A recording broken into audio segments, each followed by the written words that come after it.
किसानों के हक की उठाएंगे आवाज।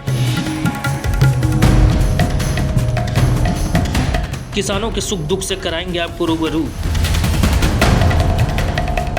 रोज करेंगे खेती किसानी और उनकी जिंदगी की बात कि कैसे अपने खून पसीने से खेतों को सींचता है किसान। किसानों की कहानी उन्हीं की जुबानी, रोज देखें द बवाल पर। जय जवान जय किसान।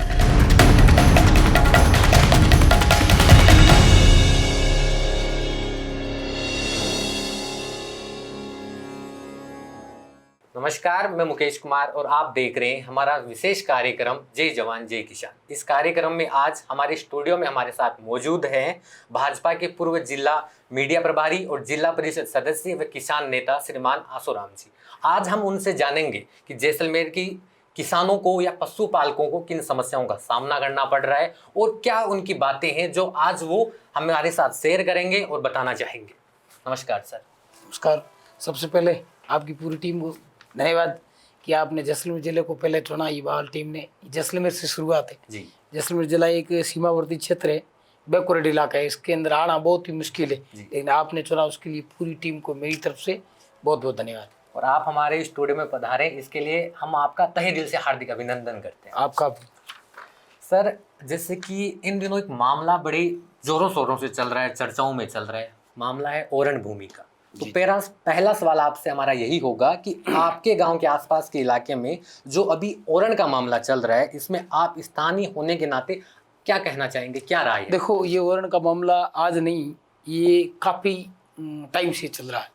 जब राजतंत्र था उस समय राजा महाराजाओं के इसमें हमारे जो पूर्वज थे, जो गांव की व्यवस्था थी, उस व्यवस्था के अंदर उन्होंने, क्यों सबसे पहला जो हमारा मुख्य धंधा था वो पशुपालक लोग थे।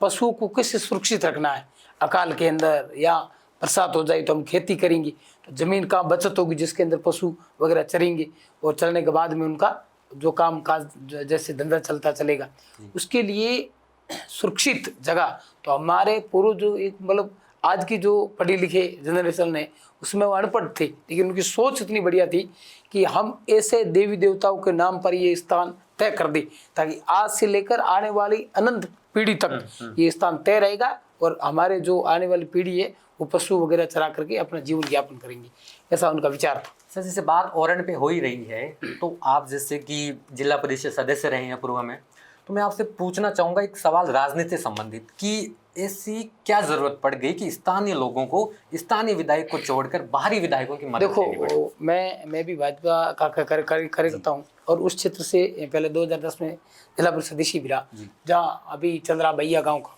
ओरण, उसमें मेरे 9 पंचायत थी, 45 गाँव थे, 40 ढाणियाँ थी, 640 ढाणियाँ थी और 25,685 वोटर थी उसमें, आज ज़्यादा है। तो रही बात स्थानीय बारी, तो जो माननीय शिव के विधायक है रविंद्र सिंह भाटी, वो विधायक से पहले वो हमारे परिवार के सदस्य है। हमारे 12-24 गाँव राम सिंह परिवार, भाटी परिवार, जिसके अंदर हम सब आते हैं। मैं जाति से रवाना राजपूत हूँ, वो हमारा मतलब सब हम शिव परिवार की तरह रहते हैं। तो वो स्थानीय मतलब बाहर विधायक से पहले वो हमारे परिवार के सदस्य, उसकी उनकी जिम्मेदारी थी, उनकी ड्यूटी थी कि मेरे परिवार के साथ में ऐसा हो रहा है तो मेरा फर्ज बनता है कि मैं वहाँ जाऊँ और गाय के लिए हमेशा क्षेत्रीय ने रक्षा की है, वही रविंद्र सिंह ने काम किया। सर, जैसे बात ओरण की या गोवंश की हो रही है, तो मेरा आपसे सवाल है कि आप बीजेपी से संबंध रखते हैं। बीजेपी गोवंश और धार्मिक मुद्दों पर जीतती आई है, इसके बावजूद बीजेपी सरकार ओरण विवाद पर जनता के हक में डिसीजन क्यों नहीं ले पा रही है? देखो, ये बात से सर डबल इंजन की सरकार भी केंद्र में भी 15 साल से सरकार, हम मानते हैं इस चीज़ की। आप वास्तविकता में आपने जो मुद्दा है आपका सवाल सही है, लेकिन बात क्या है कि जब अपने घर में कुछ शादी हो ना, तो घर में जब शादी होती है, आने वाले मेहमान को अपन सही रूप से उसको टैकल नहीं कर पा रहे, तो अपन उसका कोई न कोई कारण ढूंढते हैं।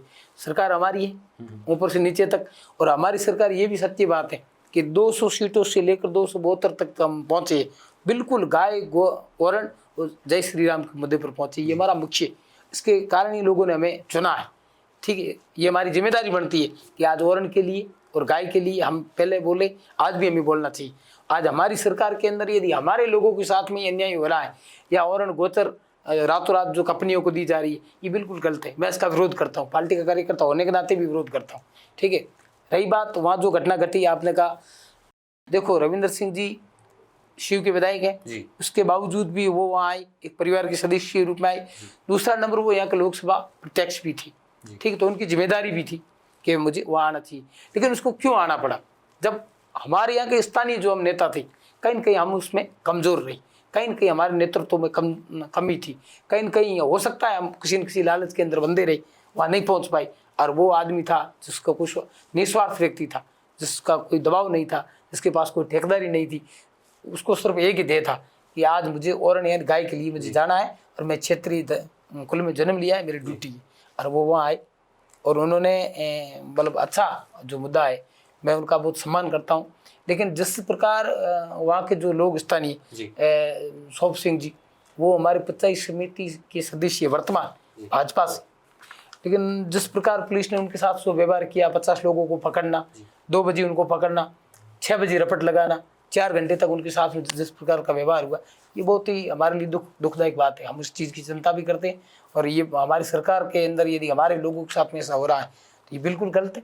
और वो रविंद्र सिंह भाटी वहाँ आए, उन्होंने उनकी मदद की, तो युद्ध के मैदान के अंदर जो आएगा लोग उनके पीछे चलेंगे। अब जो मरेगा वही शहीद कहलाएगा, जीते जी कोई नहीं कहलाता है। तो रविंद्र सिंह जी जनता के काम आ रहे हैं। आज एक 26 साल का युवा जिसको ऐश और आराम करने की जिंदगी है, आज वो युवा रात को जंगल के अंदर झाड़ के पीछे या झाड़ का सहारा लेकर रात को वहाँ नींद गुजारता है, तो अच्छे की तो प्रशंसा होगी सर।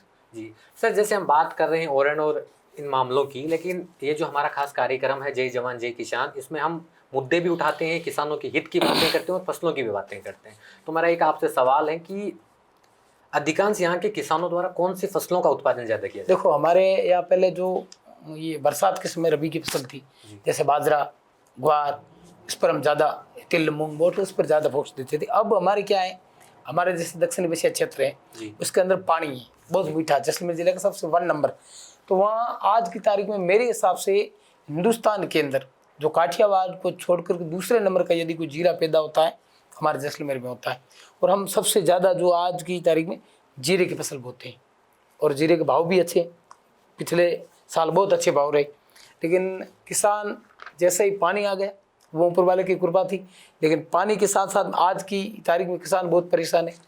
लाइट की जो व्यवस्था है, पूर्व जो सरकार थी कांग्रेस की, उन्होंने कोई व्यवस्था में ध्यान नहीं दिया, ठीक है। जहाँ 132 kV GSS बनाने थे, चाहे 133 kV GSS बनाने थे, वो तो बनाए नहीं, लेकिन जाते जाते सरकार ने तीसरी करने के लिए कनेक्शन सब जारी कर दी।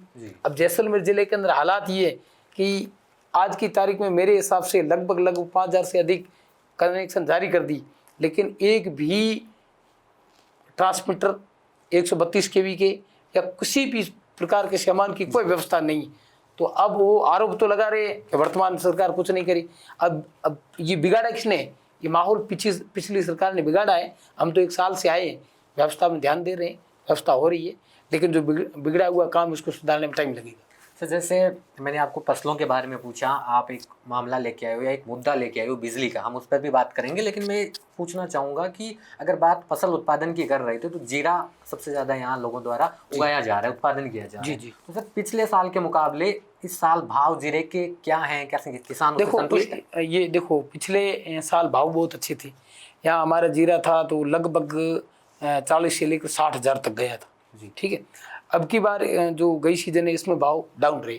जो एक ऑर्गेनिक जीरा आता है वो उसके भाव तो 30,000 तक रही, बाकी वाला जीरा था वो 22 से 25 के या 27 के बीच में रही, तो भाव थोड़े डाउन रहे।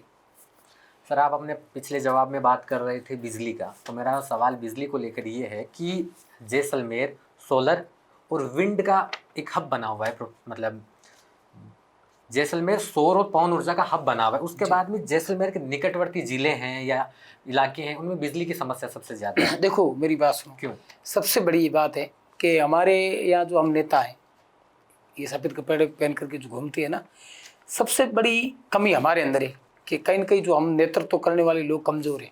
हमारी कमज़ोरी के कारण जैसलमेर ज़िले को, आज के किसानों को बिजली के लिए तड़पना पड़ता है। आज जैसलमेर ज़िले के अंदर बिजली पैदा होती है, ये ज़मीन हमारे पूर्वजों ने रखी, ना तो कोई बीजेपी ने रखी ना कांग्रेस ने।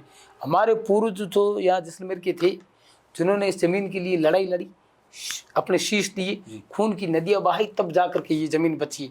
और ज़मीन केवल उन्होंने भारत के अंदर रह करके भारत के असामरिक तत्वों से भी लड़ाई लड़ी, उधर पाकिस्तान से भी लड़ी, तब जमीन बची।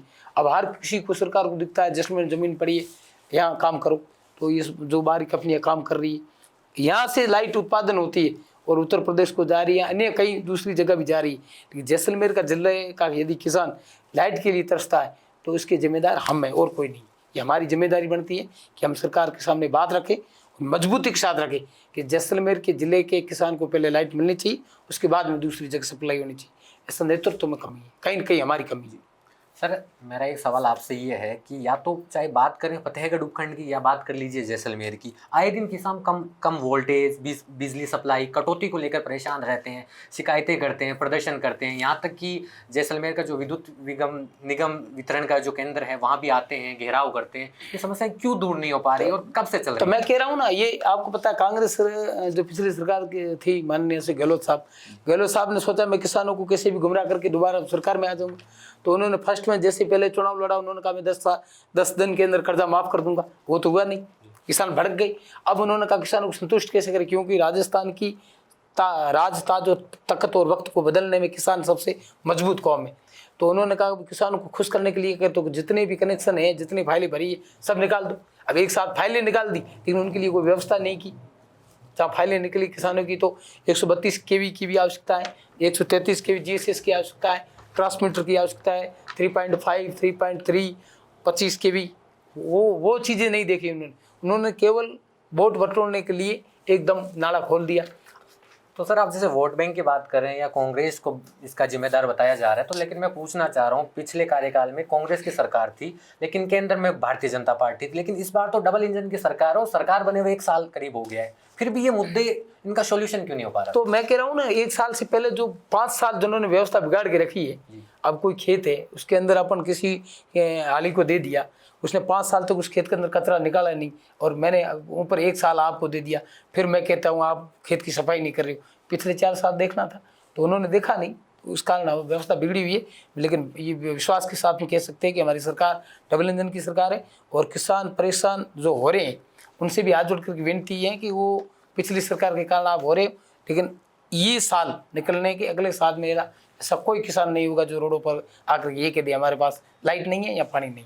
सरकार जिम्मेदारी डबल इंजन की सरकार के एक अंग हो, आप किसान नेता हो, आपने सरकार में अपनी सेवाएं भी दी है, जिला परिषद सदस्य जैसे आप रहे हो, तो आपके से क्या कदम आप आगे उठाने वाले हो जिससे किसानों की जो समस्याएं हैं, बिजली को लेकर समझ लीजिए या पानी की जो समस्याएं हैं, कैसे दूर करना चाहेंगे या क्या? देखो अभी भी हमारे जो स्थानीय विधायक है छोटू सिंह, उन्होंने पूरा अपना प्लान बनाया है, सरकार को भेजा है कि मेरे यहाँ जैसलमेर के इतने किसान है, इतने कनेक्शन जारी है, उनके लिए इतने जीएसएस की आवश्यकता है, इतने 132 केवी जीएसएस की आवश्यकता है, और इतने ट्रांसमीटर चाहिए। कि सरकार को रिक्वायरमेंट भेजी हुई है, अब सरकार उस पर विचार कर रही है, और समय रहते हुए किसानों की सारी व्यवस्था होगी, उसके बाद में कोई समस्या रहेगी। सर इन परेशानियों में या इन चुनौतियों में प्रशासन के बारे में आप क्या कहना? अब देखो प्रशासन ऐसा है कि प्रशासन कोई भी कर्मचारी होता है, सरकार बदलती है, कर्मचारी है वो हमेशा सीट पे रहता है, ठीक है, लेकिन उसका स्वभाव कैसे बदला जाए। जो पिछली सरकार के अंदर जो कर्मचारी रही वो स्वभाव में रहे, अब हमारी सरकार आई है तो उसमें उनका स्वभाव बदलने में देर टाइम लगेगा। और कर्मचारी ईमानदारी से काम कर रहे हैं, पहले उन्होंने जो भ्रष्टाचार सरकार थी उनके अंदर जो कुछ किया, अब वो सही सरकार में आई है ना, तो ईमानदारी से जब काम शुरू होगा आराम से सब सिस्टम बढ़िया चलेगा।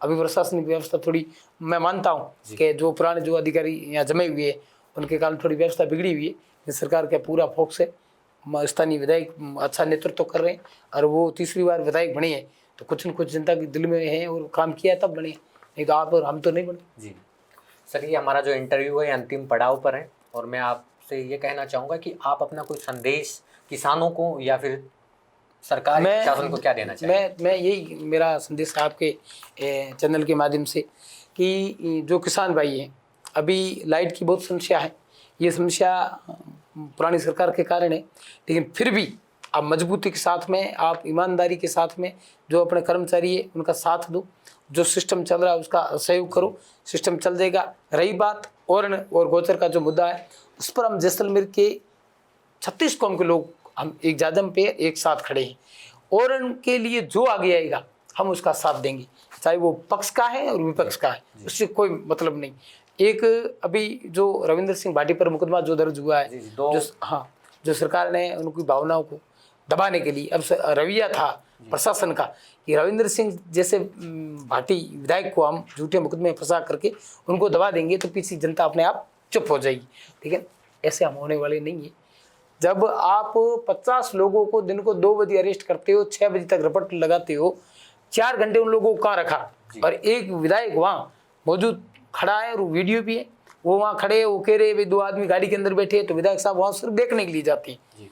तो उन्होंने विधायक ने पूछा है, विधायक महोदय जी ने पूछा है अधिकारी से भाई आपने उनको क्यों बिठाया, तो अधिकारी कह रहा है कि साहब इनको हमने गिरफ्तार नहीं किया। तो विधायक जी ने कहा भी गिरफ्तार नहीं किया तो क्यों बिठाया, नीचे उतार दो, नीचे उतार दो और इस शांति में बैठ जाएंगे। और उसका उन्होंने वो सरकार ने उसको झूठा मुकदमा दर्ज किया कि रविंद्र सिंह ने जबरदस्ती उतारा। ये साक्षात मीडिया के सामने, ठीक है। बस ये सब केवल यही है सरकार का रवैया कि कैसे भी करके उस भाटी की आवाज़ को दबाया जाए।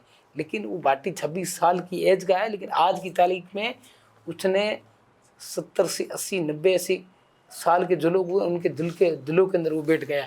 हर व्यक्ति के अंदर वो राज करने वाले व्यक्ति है, चाहे वो हमारे विपक्ष में है पक्ष में, उससे कोई मतलब, अच्छा काम करेगा उसकी हम प्रशंसा करेंगे। एक हेमाराम जी हमारे पूर्व राजस्व मंत्री थे, उन्होंने कहा इस हिंदुस्तान के अंदर केवल 2 ही ऐसे मेरे प्रधानमंत्री देखे जो निर्णय लेने में सक्षम, एक तो इंदिरा गांधी और दूसरे प्रधानमंत्री नरेंद्र भाई मोदी। और आज की तारीख में राजस्थान के अंदर युवाओं के अंदर यदि सबसे स्ट्रांग यदि किसी का नाम आता है तो वो रविंद्र सिंह भाटी है। मैं बिल्कुल उनका समर्थन करता हूँ खुले दिल से। इस विशेष कार्यक्रम में आज हमारे साथ मौजूद थे किसान नेता आसुराम जी। ये बवाल का जो खास कार्यक्रम है जय जवान जय किसान, ये हमेशा बेबाक पत्रकारिता करता रहेगा और किसानों के जो परेशानियां हैं, किसानों के जो मुद्दे हैं वो सरकार और प्रशासन तक पहुंचाने का काम करेगा। अगले वीडियो में हम मिलेंगे किसी और किसान नेता के साथ। जय हिंद।